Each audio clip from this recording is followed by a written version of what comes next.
నమస్తే. తెలంగాణలో సంచలనం కలిగించినటువంటి ఫోన్ ట్యాపింగ్ వ్యవహారంలో చాలా కీలకమైనటువంటి పరిణామాలు చోటు చేసుకుంటున్నాయి.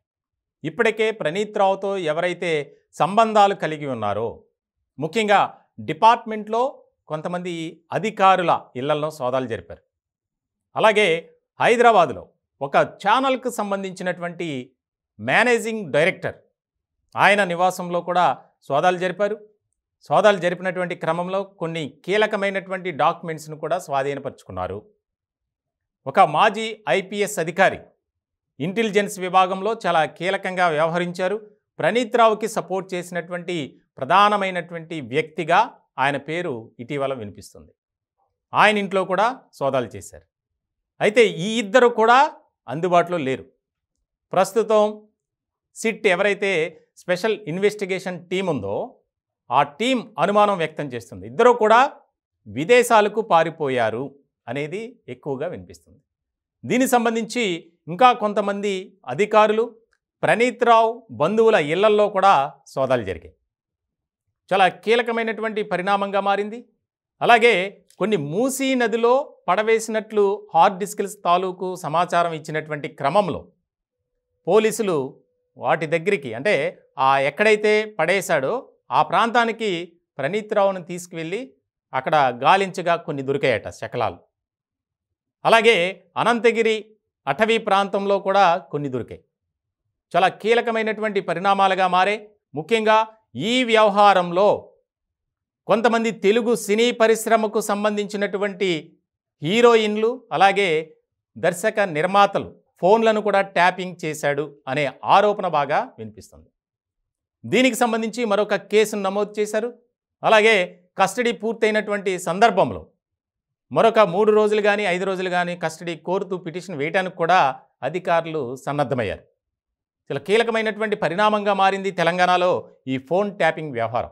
ఒక్క ప్రణీత్ రావు మాత్రమే కాదు, ఆయన వెనుక చాలామంది కీలకమైనటువంటి వ్యక్తులు ఉన్నారు. బీఆర్ఎస్ పార్టీకి చెందినటువంటి నేతలు, అలాగే ఇంటెలిజెన్స్ విభాగంలో ఉన్నటువంటి అధికారులు. ఇప్పటికే ప్రణీత్ రావుకి ఎవరైతే సపోర్ట్ చేశారో 30 మంది, ఆ 30 మంది అధికారులను కూడా పక్కన పెట్టింది. దానికి సంబంధించి చాలా ఆదేశాలు కూడా సీరియస్గా ఇచ్చారు ముఖ్యమంత్రి రేవంత్ రెడ్డి. ఇలాంటి సందర్భంలో ఎవరైతే మాజీ ఐపీఎస్ అధికారిగా ఉన్నారో, ఇంటెలిజెన్స్ విభాగంలో చాలా కీలకంగా వ్యవహరించారు. అలాగే ఒక ఛానల్కు సంబంధించినటువంటి ఎండి మొత్తం అంతా ఈ రావుల స్కామ్ అని చెప్పాలి. ఇది అవసరం లేని వ్యక్తుల ఫోన్లు ట్యాప్ చేయటం, ఆ సమాచారాన్ని వారికి అందించడం, అలాగే ఏకంగా ఆ ఛానల్ కార్యాలయంలోనే ఒక సర్వర్ను కూడా ఏర్పాటు చేశారు అనేది వినిపిస్తుంది. ఆ మాజీ ఐపీఎస్ అధికారి ఇంట్లో కూడా ఈ ఫోన్ ట్యాపింగ్ వ్యవహారానికి సంబంధించినటువంటి కీలకమైనటువంటి సామాగ్రి టెక్నికల్గా ఉంది. అలాగే ఆయన ఇంటెలిజెన్స్లో ఉన్నటువంటి తరుణంలో కొంతమంది కీలకమైనటువంటి విభాగాలను పరిశీలించే అధికారులు కూడా విదేశాలకు వెళ్ళారు సాంకేతిక పరిజ్ఞానంపై అవగాహన పెంచుకోవడానికి. దానిలో భాగంగా ఫోన్ ట్యాపింగ్ అంశం కూడా కీలకమైంది.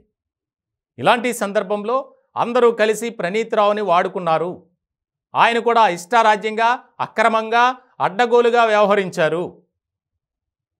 వారు చెప్పినటువంటి ఫోన్ నెంబర్లు కాకుండా చాలామంది ఫోన్ నెంబర్లను ట్యాప్ చేయటం, వారిని బెదిరించడం, వారి దగ్గర నుంచి పెద్ద మొత్తంలో డబ్బులు వసూలు చేయటం, ఆ డబ్బుతో అక్రమాస్తులు కూడగట్టడం. దీనికి సంబంధించి కూడా విచారణ చాలా వేగవంతంగా జరుగుతుంది. ఇప్పట్లో అయితే దీనికి ఎండ్ కార్డ్ అనేది మాత్రం పడే అవకాశాలు లేవు. ఎందుకంటే ఒక్కొక్కటిగా అనేక అంశాలు బయటపడుతూనే ఉన్నాయి. ఇప్పుడు ఈ పరారైనటువంటి మాజీ ఐపీఎస్ అధికారి అలాగే ఒక ఛానల్కి సంబంధించినటువంటి ఎండి, వారిద్దరి విషయంలో ప్రభుత్వం ఏ రకమైనటువంటి చర్యలు తీసుకుంటుంది అనేది ఇక్కడ కీలకంగా మారినటువంటి అంశం. త్వరలోనే వారిని కూడా అరెస్టు చేయబోతున్నారు అనేది కూడా మనకి బాగా వినిపిస్తుంది. ఈ ప్రణీత్ రావు వ్యవహారంలో అరెస్టుల సంఖ్య పెరిగే అవకాశాలు ఖచ్చితంగా కనిపిస్తున్నాయి.